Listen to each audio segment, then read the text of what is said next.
Welcome to the Conscious Classroom podcast, where we're exploring tools and perspectives that support educators and anyone who works with teams to create more conscious, supportive, and enriching learning environments. I'm your host, Amy Edelstein, and I'll be sharing transformative insights and easy-to-implement classroom supports that are all drawn from mindful awareness and systems thinking. The themes we'll discuss are designed to improve your own joy and fulfillment in your work and increase your impact on the world we share. Let's get on with this next episode.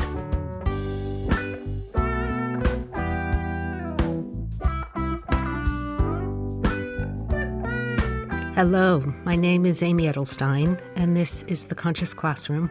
Today, I wanted to talk about the importance of teacher happiness. The importance of happiness overall is one of the central themes of a conscious classroom.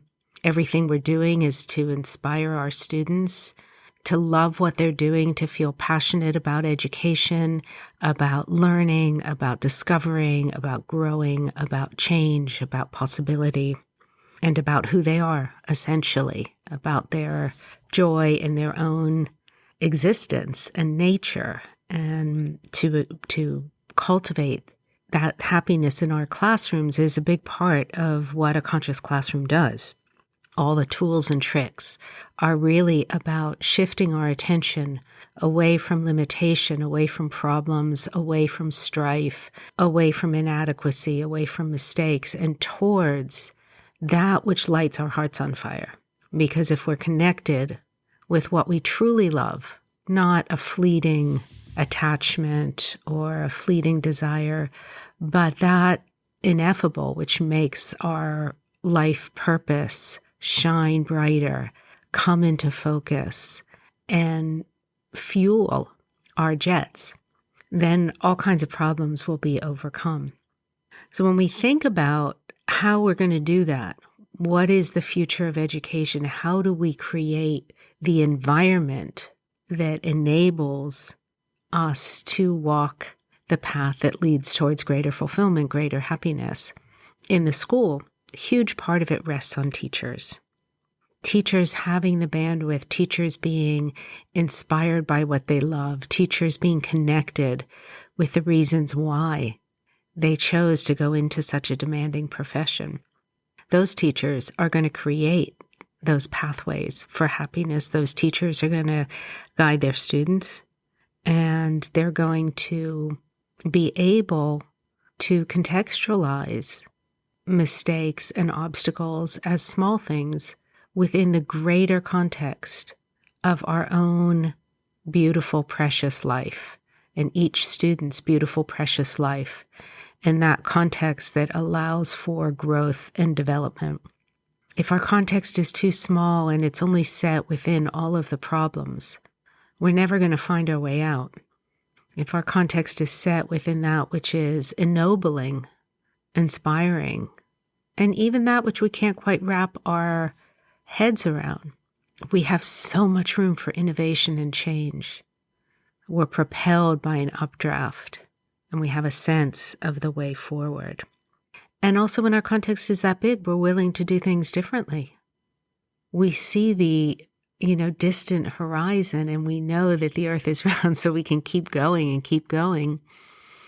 And so the idea of trying something new, reaching for what we truly care about and want to see happen, feels accessible.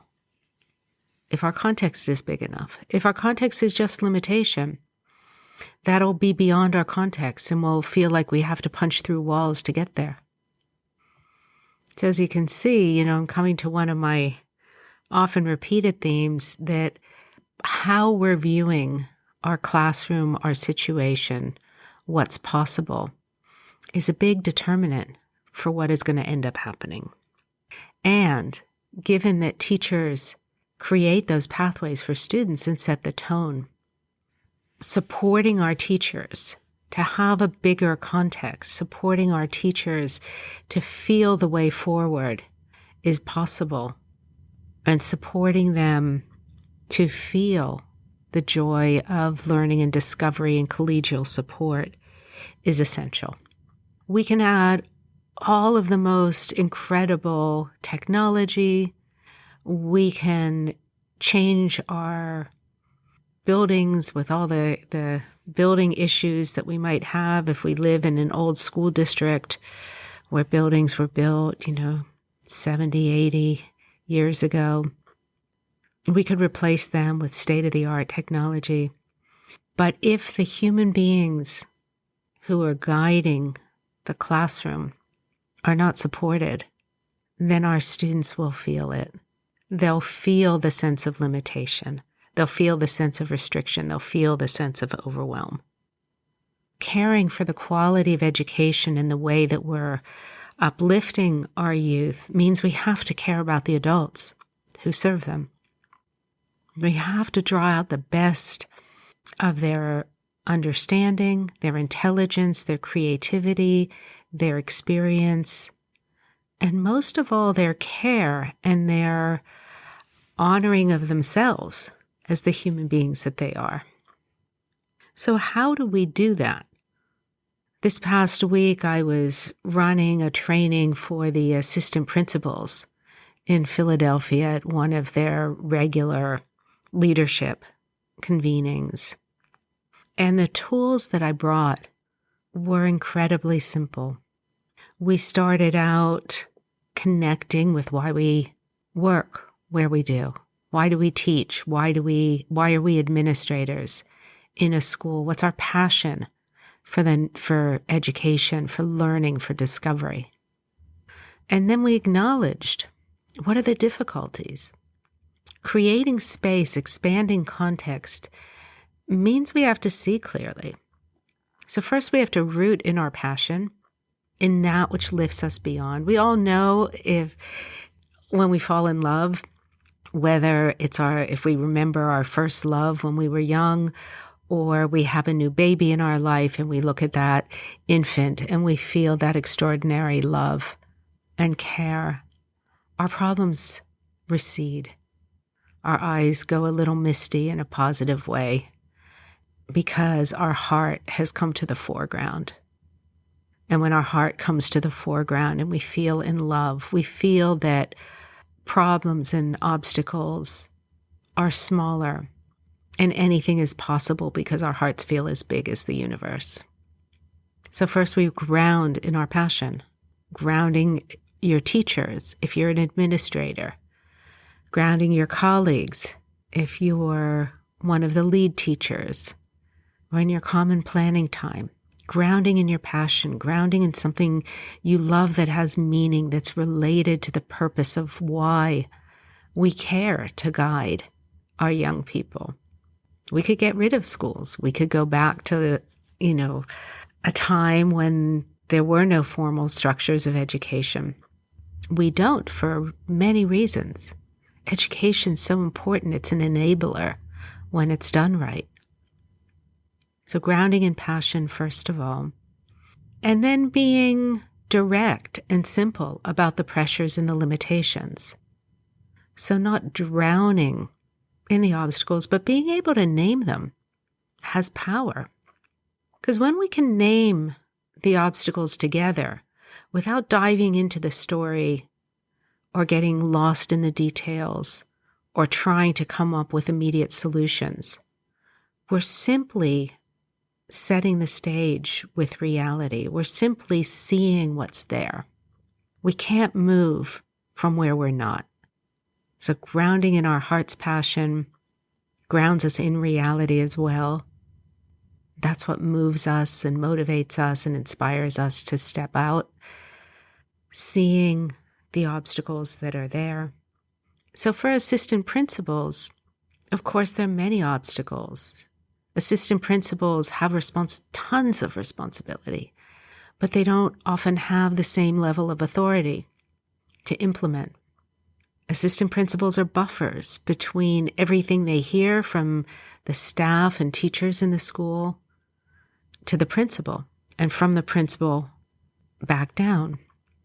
So being the buffer means you often have to carry everyone's tension because you're getting it from both sides, and then you're trying to reduce unnecessary friction so that you can convey a clear message in a way that's going to inspire change and not just add to irritation. So that's an interesting conundrum for that role. And assistant principals are often deluged with work from minutia that has to get done, that doesn't seem like part of their job, but because they are enablers, they often take things on like that, to strategizing, to big picture, to supporting the leader of the school, to see the whole system of a school, to see the whole ecosystem and organism, because schools are like organisms. They're alive, they're breathing, they're moving, they're growing, they're shrinking. They get hurt, they get sick, they get better, they have successes. So we have to see our role and the situation clearly, not just what happened this week and what didn't work or what did work, but how does the whole system work? So when we can see that dispassionately without excess emotion, we're all on the same page. So that's one way that you can help your teachers and your staff or your leaders in the school.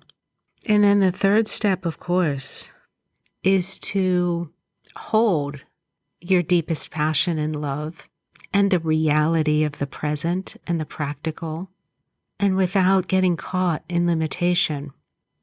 Allow yourself to be still, whatever that looks like for you, whether it's a formal practice of mindful breathing or open awareness or rooting in the body, but allowing that inner silence and stillness to fill your mind and your heart so you can intuit a next step through. So what's aligned with what you really want to see happen in your school at the deepest level, that takes in the practicalities as they are, and then that sees a change. And that change might not be the one that you anticipated. Sometimes we have to come at a problem sideways. And you must know this when you're with a student in crisis and they won't talk to you and you're sitting down in your office, face to face, looking at them directly, and they look away. And then you say, hey, why don't we go for a walk? I have to make some copies in the copy machine, which is way down the hall and up the stairs. Will you come with me? And so the student that's in crisis is like, oh, phew, now I don't have to do anything. I don't have to talk. I'm off the hot spot. And so you're walking down the hall and you're walking up the stairs and the copy machine is going. It's going and spitting out 200 copies. And all the while you're just fiddling with the buttons and the student is there. And then you're walking down the steps and you're walking back to your office. And as you're walking back side by side, not really looking at each other, all of a sudden the student just blurts out what happened, what got them so upset, why they were so upset, what's going on in their home life, what happened to them walking home from school the day before, what they're afraid of coming up, an immigration case related to someone in their family, extended family, a court case, a trial, a hospitalization, a mental health or substance abuse issue, financial hardship, homelessness. And they just blurt it out the 10 seconds before you get to the door of your office. So all of that time, walking down the hall, standing at the copier, walking back down the stairs, walking back, was just creating that space, that stillness, to allow for something to come in sideways.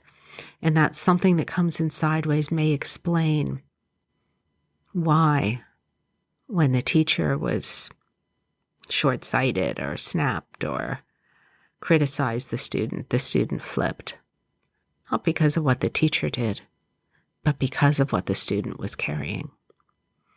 And if you'd stayed in your office, face-to-face with that student, addressing it directly, pushing for acknowledgement of their rudeness, you never would have understood what are the extenuating circumstances, what are the factors.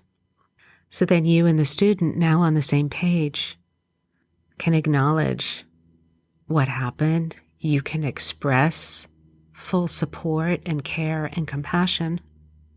And the student has the room to see that their rude behavior or snapping at the teacher was unfair, misguided, misplaced, and they can apologize because their whole reality's been met. So again, rooting in the passion for positive change and wholeness, seeing things as they are, and then creating space for an unexpected insight or solution to emerge. Sounds very simple, but it takes a tremendous focus on the part of a school leader, teacher, administrator. And that focus, that dedication to truly evolving our way of being with each other is a huge part of creating an educational future that is really going to work for everyone. It's not just finding the latest, greatest technology. It's not just changing the structure of a school so there's a more human amount of time between classes to take care of bio needs or emotional needs. It's not just providing stimulating learning environments. It's about our real sense of our own interconnection with our environment and our sense that opening up through stillness, whether it's a classical mindfulness practice or it's simply the way, your quality of attention when you're walking down that hall, that focus and openness and sincerity will start in small and large ways, changing our approach from the biggest context possible. And when we change our approach from trying to make all the odd-shaped pieces fit and trying to work within limitation, to working within a context that allows us to identify with that visionary goal of education, that's when it's possible to intuit change within the education system, within your school, within your classroom, that has real meaning and transformative power. So as you go through your week this week, as you start thinking about the way you relate to your day-to-day, keep this in mind. Do some exercises. Focus yourself and allow yourself to shift in this inner orientation, how you relate, and then see how the practical will follow suit. So it's like setting the rudder of your ship. If you're just slightly off, over time, you're really going to end up in the wrong place. And if you set your rudder true to the direction that you really care about heading, you will get there. So as we allow this to permeate our being, let's sink into a short mindfulness practice, and one that you can do every day as you set the tone of your day. Maybe when your students are in advisory, in homeroom, and you have a few minutes. So allow yourself to focus on your own sensations, on what's present in your experience, what your hands are touching, what your feet are resting against, the way the chair holds you up.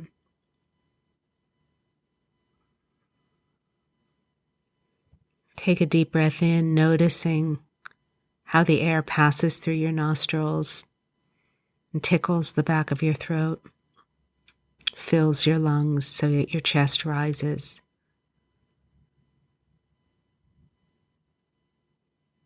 And as you exhale, allowing the stomach to collapse and push the old air out. Just breathing at your own pace for a few breaths. Paying attention to the sensations at the nose, at the throat, your chest rising, your belly expanding, your belly softening and contracting, the air pushing out through your nose.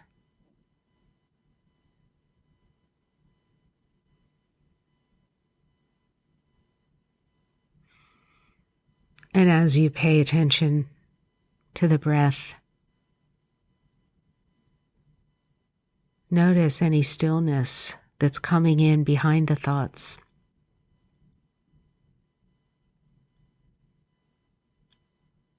Almost like your head opened up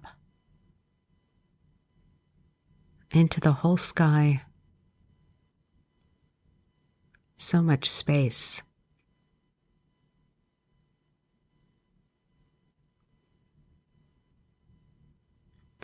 Notice a small smile in your heart as you remember an excited moment when you first decided to pursue your first teaching job.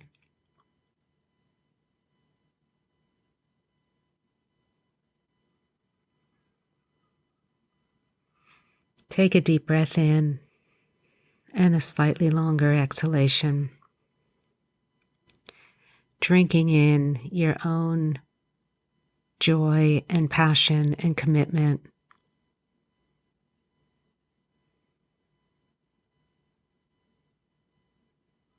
Breathing out your love and care for your students and their learning.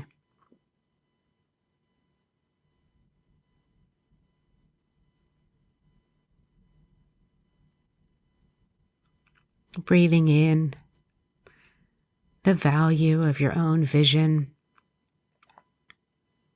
for what's possible in learning, and breathing out that sense of happiness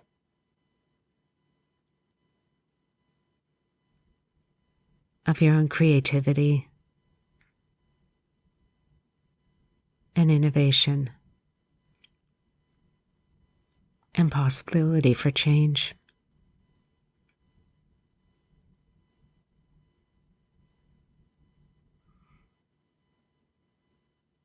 Now, as you bring your attention back to the room that you're in, to your students in front of you, or wherever you may be, allow that spaciousness and groundedness and sense of your own heart's wholeness to leave an imprint in your experience. And when you go about your day and the inevitable conflicts and problems and limitations arise,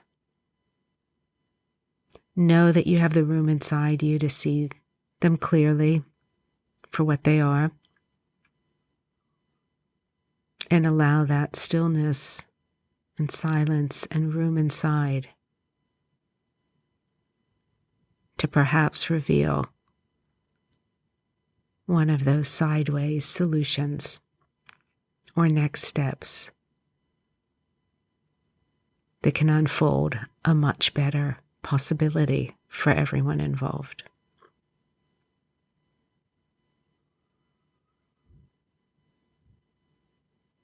Thank you so much.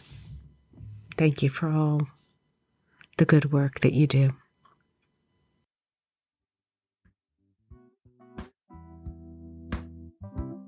Thank you for listening to The Conscious Classroom. I'm your host, Amy Edelstein. Please check out the show notes on innerstrengthfoundation.net for links and more information. And if you enjoyed this podcast, please share it with a friend and pass the love on. See you next time.